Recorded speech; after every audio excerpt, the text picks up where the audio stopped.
Bismillahirrahmanirrahim. Assalamualaikum warahmatullahi wabarakatuh. Alhamdulillahirabbil alamin. Wassalatu wassalamu ala asyrafil anbiya'i wal mursalin nabiyina wa habibina Muhammadin wa ala alihi wa sahbihi ajmain wa man tabi'ahum bi ihsanin ila yaumiddin. Subhanaka la ilma lana illa ma 'allamtana innaka antal alimul hakim. Rabbi shrah li sadri wa yassir li amri wahlul 'uqdatam min lisani yafqahu qawli. Sahabat Oberpedia yang dirahmati Allah, ada sebuah kisah yang mana diceritakan bahwa terdapat seorang lelaki sedang melewati sebuah kawasan pekuburan di suatu malam yang kelam dan sunyi. Namun tiba-tiba orang itu terkejut dengan suatu cahaya yang sangat terang benderang yang muncul dari sebuah kuburan, dan cahaya itu terus menjulang ke langit. Orang itu pun tertegun dan mendadak kaku melihat kejadian itu.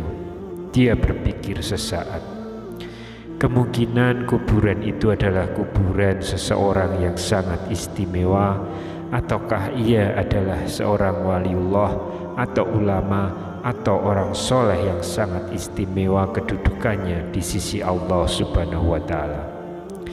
Kemudian diambilnya sebatang kayu, lalu ditancapkanlah kayu tersebut di atas kuburan yang bercahaya itu. Ketika keesokan harinya, laki-laki itu kemudian mendatangi lagi area pekuburan itu, dan dengan ditemani beberapa orang kampung. Laki-laki itu ingin sekali menyelidiki dan ingin mengetahui kuburan siapakah yang sangat ajaib itu. Dan demi mengetahui lebih lanjut, akhirnya lelaki itu kemudian berkunjung ke rumah keluarga si mayit dan bertemulah dengan istri dari almarhum itu. Laki-laki itu kemudian menceritakan tentang keajaiban yang dilihat di kuburan almarhum suaminya. Namun anehnya, istrinya ini malah terkejut dan keheranan, karena dia sangat mengenal sekali almarhum suaminya itu. Suaminya itu bukanlah siapa-siapa.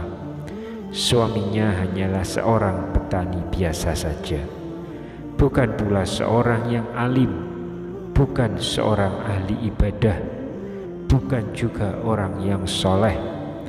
Apalagi suaminya bukanlah seorang imam, bukan muazin, dan bukan guru mengaji Al-Quran. Malahan suaminya itu tidak pandai membaca Al-Quran, dan istrinya ini pun tidak pernah mendengar suaminya tersebut membaca Al-Quran. Kemudian laki-laki itu bertanya, apakah ada perkara-perkara yang suamimu selalu lakukan dalam kehidupan sehari-harinya? Setelah mengingat-ingat beberapa waktu, akhirnya sang istri almarhum itu pun teringat satu perkara yang selalu dilakukan oleh suaminya, yaitu setiap kali sebelum tidur di setiap malam, suaminya selalu mengambil wudhu, kemudian masuk ke dalam suatu ruangan di kamarnya, lalu diambilnya Al-Quran di atas rak, lalu diciuminya Al-Quran tersebut dan dipeluknya dengan penuh kecintaan dan rasa kasih sayang. Setelahnya suami tersebut akan duduk dan kemudian membuka Al-Quran itu selembar demi selembar seperti sedang membacanya, padahal ia adalah seorang yang buta Al-Quran. Kemudian dia akan meraba-raba tulisan ayat-ayat Al-Quran itu dengan tangannya, seolah-olah dia sedang menyentuh serta membelai sesuatu yang begitu disayanginya. Kemudian istrinya bercerita lagi bahwa suatu waktu dia pernah mendengar suara rintihan dan isakan tangis suaminya yang sangat sedih, mendayu-dayu, dipenuhi dengan rasa penyesalan. Tuhanku, ampunilah aku, karena aku tidak mampu membaca kalimat-kalimat-Mu ini. Janganlah Engkau hukum aku atas kebodohanku ini, ya Allah. Wahai kalam Allah, maafkanlah kesalahanku. Aku tidak mampu membaca kalimat-kalimat-Mu. Aku tidak dapat bersahabat denganmu. Aku tidak dapat memahamimu, tapi aku sangat mengasihimu. Aku sangat mencintaimu. Wahai kalam Allah, janganlah Engkau mendakwa aku. Janganlah Engkau menuduh aku di hadapan Allah ketika di akhirat nanti. Setelah mendengar cerita dari istri sang almarhum itu, kemudian si lelaki itu meminta izin kepada istri sang almarhum untuk melihat Al-Quran kesayangan suaminya itu.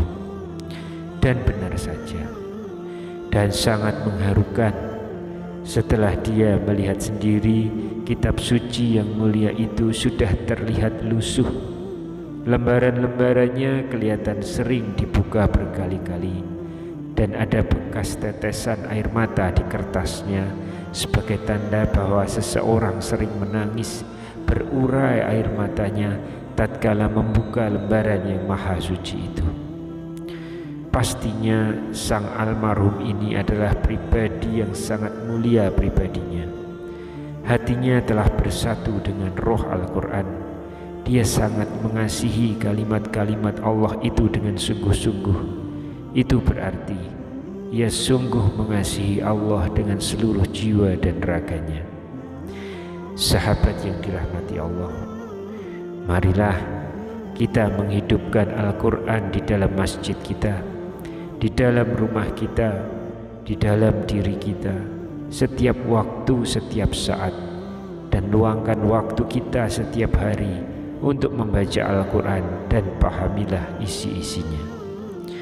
Dengan memuliakan Al-Quran saja sudah bisa mendapatkan syafaat yang begitu luar biasa, apalagi kalau kita mau membacanya, memahaminya, dan mengamalkannya.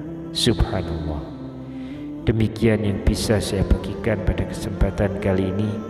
Semoga pembahasan ini dapat memberikan manfaat untuk kita semua. Amin ya rabbal alamin. Wassalamualaikum warahmatullahi wabarakatuh.